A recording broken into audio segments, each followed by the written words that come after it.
Hello दोस्तों, कैसे हो आप लोग। आज मैं आपके साथ adventure and fantasy thriller movie लेके आई हूँ। ये 2024 की बैरोज मूवी है। मूवी की शुरुआत करने से पहले अगर आप हमारे चैनल पर नए हो तो चैनल को लाइक शेयर एंड सब्सक्राइब करें और ये आपके लिए बिल्कुल फ्री है। इससे हमारा हौसला बढ़ता है। तो प्लीज़ अब जल्दी से सब्सक्राइब बटन क्लिक कर दो। अब बिना वक्त गवाए मूवी की शुरुआत करते हैं। मूवी की शुरुआत में हमें एक बहुत साल पुराना महल दिखाया जाता है। इस महल में एक खुफिया कमरे में बहुत बड़ा खजाना था और ये खजाना 400 साल पहले दिगामा महाराज का था, जिसके जाने के बाद खजाने की हिफाजत बैरोज को दी गई थी। इस वजह से बैरोज की आत्मा इस खजाने की रक्षा कर रही थी और उसके साथ मधुर भी इस खजाने को देख रहा था। तो फिर मधुर उसे कहता है कि हम इस खजाने की काफी साल से रखवाली कर रहे हैं, तो अब हमें इस खजाने को दिगाम महाराज के वंशज को देना होगा और इसके बाद हमें मुक्ति भी मिल जाएगी। तभी वहाँ कुछ लोग खजाना लूटने आ जाते हैं। फिर वो खजाना देखने लगते हैं, लेकिन इसके साथ मधुर भी उन पे नजर रख रहा था। बैरोज एक आत्मा होने के कारण वो लोग उसे नहीं देख पाते। तभी वो लोग खजाने को अपने साथ ले जाने लगते हैं और इसी वक्त बैरोज उन लोगों पर हमला कर देता है। लेकिन वो लोग बैरोज को नहीं देख पाते, इसकी वजह से उन्हें लगता है कि यहाँ पर कोई भूत होगा और फिर वो सब डर के भाग जाते हैं।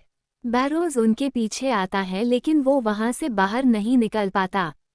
फिर मधुर उसे कहता है कि जब तक हम दिगामा महाराज का खजाना उनके वंशज को नहीं लौटा देते तब तक हम यहाँ से बाहर नहीं निकल पाएंगे। जिसके बाद हमें सुसान नाम के औरत को दिखाया जाता है, जो एयरपोर्ट पर किसी रिश्तेदार से मिलने आई थी, जहां उसे सुब्रमण्यम नाम का ऑफिसर मिलता है, जिसे वो पहले से ही जानती थी और वो दोनों एक दूसरे से बहुत समय बाद मिल रहे थे। वो सुब्रमण्यम से कहती है कि मैं एक रिश्तेदार से मिलने यहाँ पर आई हूँ। तभी उन्हें रास्ते में रघु नाम का आदमी मिलता है। तभी हमें पता चलता है कि रघु के पूर्वज काफी समय से दिगामा महाराज के महल में काम कर रहे थे। एक दिन रघु के पूर्वज दिगामा महाराज के महल में चोरी करने लगे, लेकिन दिगामा महाराज ने उन्हें रंगे हाथ पकड़ लिया था। इस वजह से उस समय से उनके खानदान को चोर कहकर बुलाते हैं और इसकी वजह से रघु को चोर नाम सुनकर बहुत गुस्सा आता है। फिर सुसान रॉन से मिलकर बहुत खुश होती है और रॉन के साथ उसकी बेटी भी आई हुई थी, जो लंदन के स्कूल में पढ़ती थी, लेकिन उसके बदमाशी के कारण प्रिंसिपल ने उसे स्कूल से सस्पेंड कर दिया था। रॉन इंडिया में दिगामा की प्लेस खरीदने के लिए आया था क्योंकि वो वहाँ पर एक कसिनो बनाना चाहता था। फिर जैसे ही उसकी बेटी यानी ईसा वहाँ पर पैर रखती हैं तो मधुर और बैरोज को पता चल जाता है कि दिगामा महाराज के वंशज यहाँ पर आ चुके हैं और इस प्रोजेक्ट के लिए रॉन के अलावा और भी बहुत सारे लोग आए थे। उन सभी के साथ छोटा नाम का एक बच्चा भी होता है जो इस प्रोजेक्ट में शामिल था। फिर कुछ देर बाद वो सभी लोग उस प्रोग्राम में पहुंच जाते हैं और एक लेडी सभी को उस महल के प्रोजेक्ट के बारे में बताने लगती हैं। सब लोग महल के बारे में सुन रहे थे, लेकिन ईसा यहाँ पर बहुत बोर हो रही थी, इसलिए वो वहाँ से निकल जाती है और महल घूमने लगती हैं, साथ में महल की फोटो भी क्लिक करती है।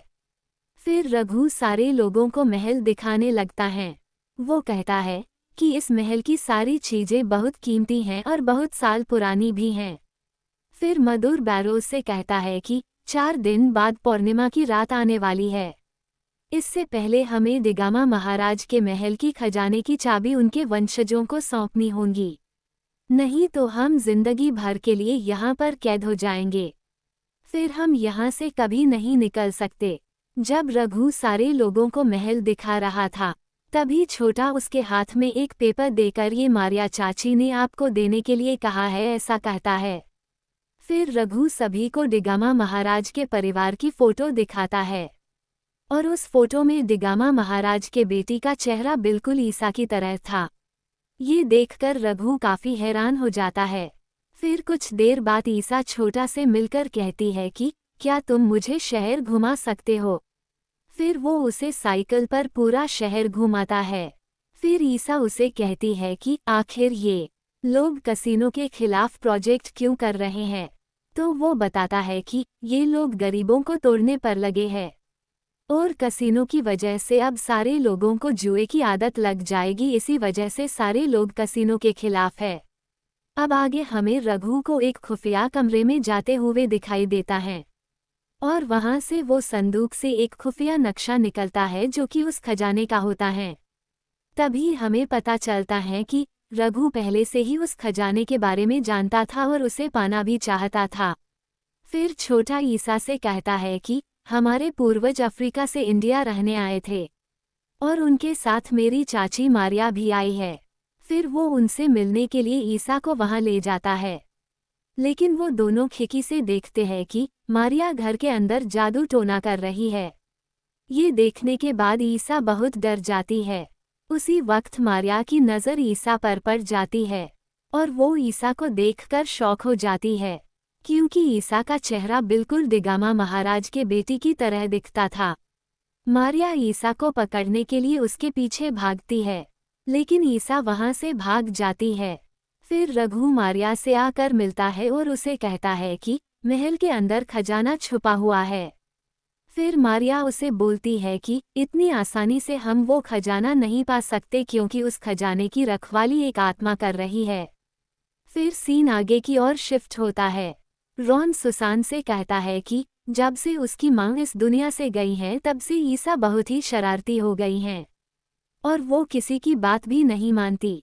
फिर सुसान उसे समझाती है कि एक बेटी को उसकी मां से ज़्यादा कोई भी नहीं समझ सकता, इसलिए तुम्हें उसको दोस्त बनकर समझना होगा। उसकी मां के जाने के बाद उसके पापा उसे बहुत लाड प्यार से बड़ा किया था और रॉन ये महल उसके बेटी ईसा के लिए ही खरीदने के लिए आए थे।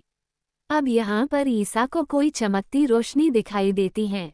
फिर वो चमकती रोशनी ईसा को महल के अंदर लेके जाती है। फिर ईसा चलते चलते खजाने के खुफिया दरवाजे तक पहुंच जाती हैं, लेकिन जब वो दरवाजा खोलती है तब उसके ऊपर एक बिल्ली कूद जाती है और वो वहां से भाग जाती है।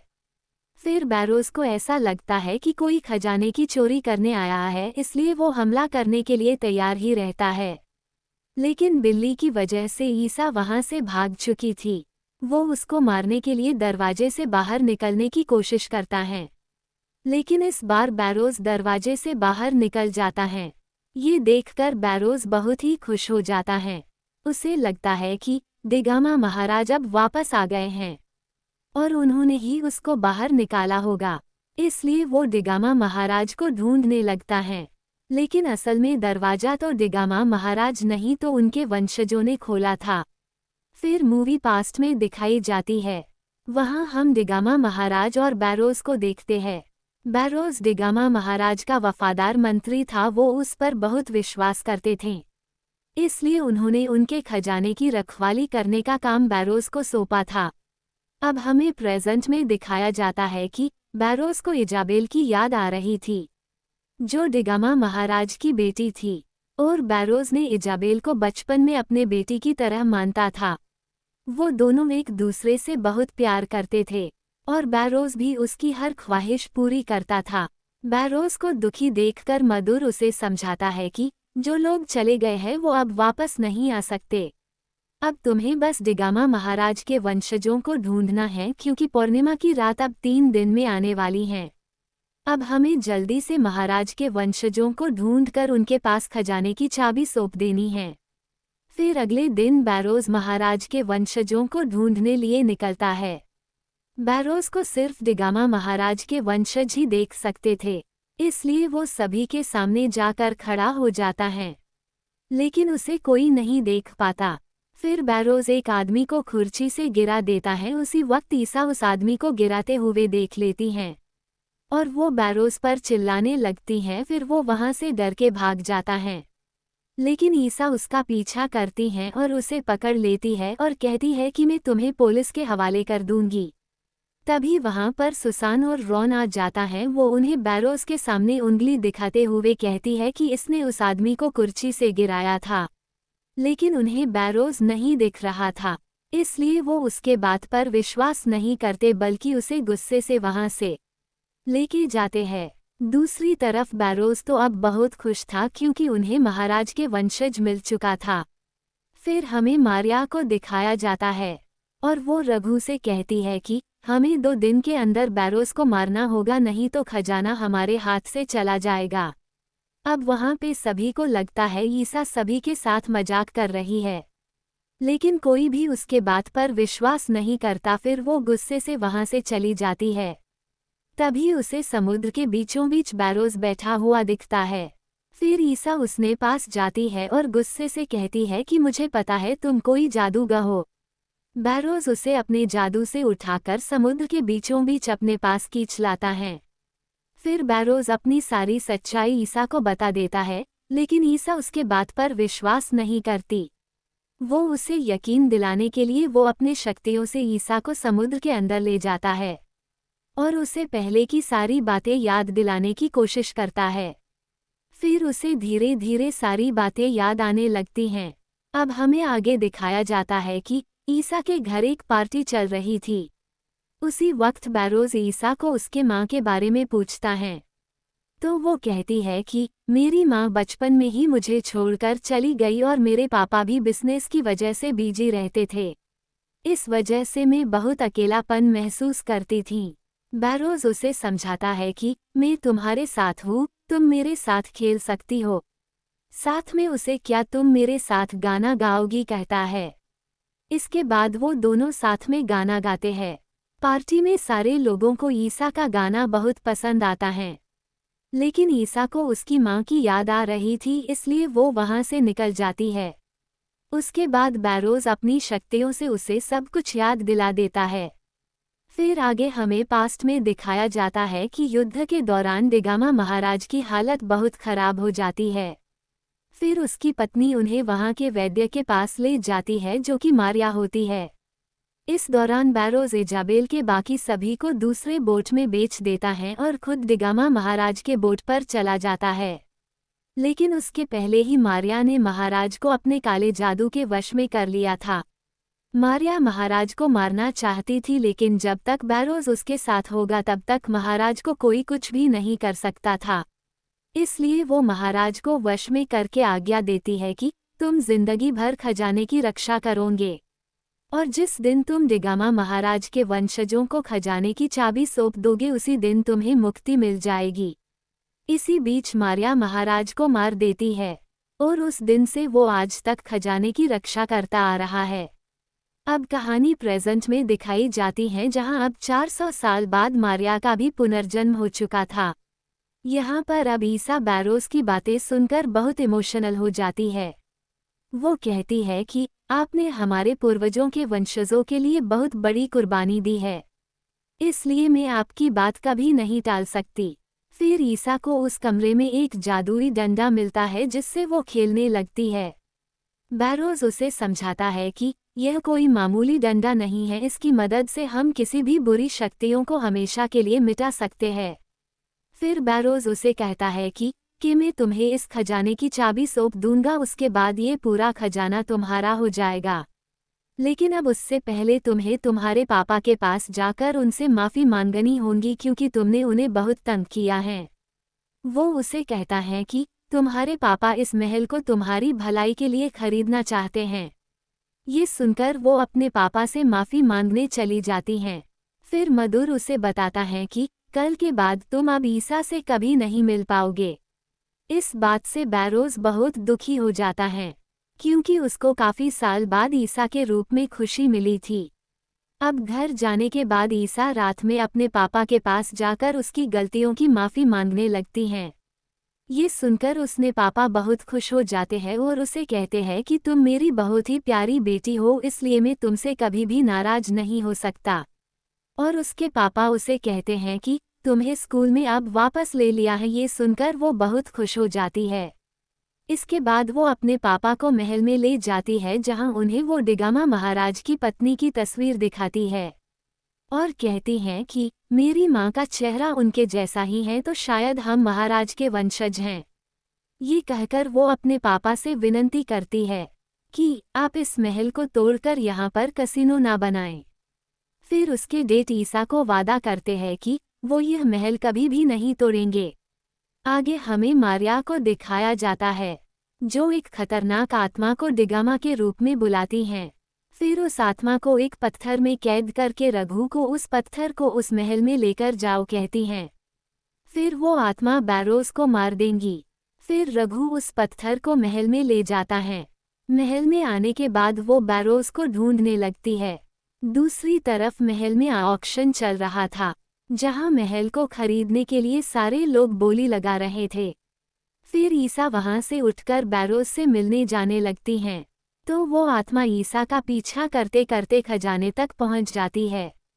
उसी वक्त महाराज डिगामा के मूर्ति से बात कर रहा था। फिर बैरोज ईसा की आवाज़ सुनकर उसके पास जाता है। तभी कुछ आत्मा ईसा पर हमला कर देती है।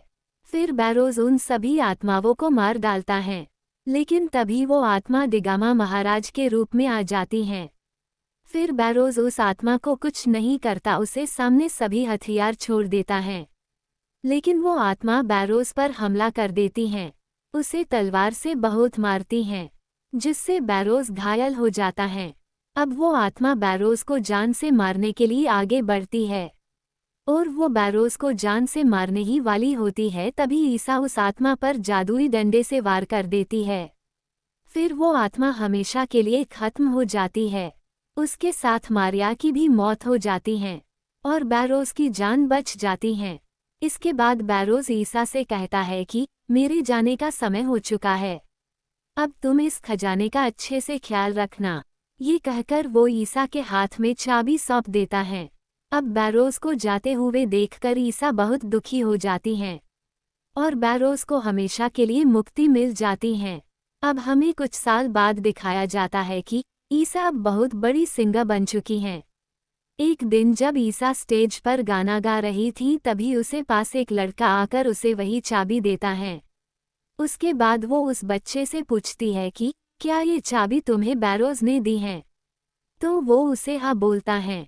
फिर ईसा बाहर जाकर बैरोज को देखने लगती हैं, लेकिन उसे सिर्फ उसकी परछाई दिखाई देती है। फिर वो उस बच्चे के पास दौड़ते हुए जाती हैं, लेकिन अब वो बच्चा भी वहाँ से गायब हो चुका था, और यहीं पर मूवी खत्म हो जाती है। तो आपको आज की मूवी कैसी लगी ये कमेंट करके ज़रूर बताएं, और हमारे चैनल को लाइक शेयर एंड सब्सक्राइब करना ना भूलें। तो चलो दोस्तों, अब मिलते हैं नेक्स्ट वीडियो में। तब तक के लिए बाय बाय।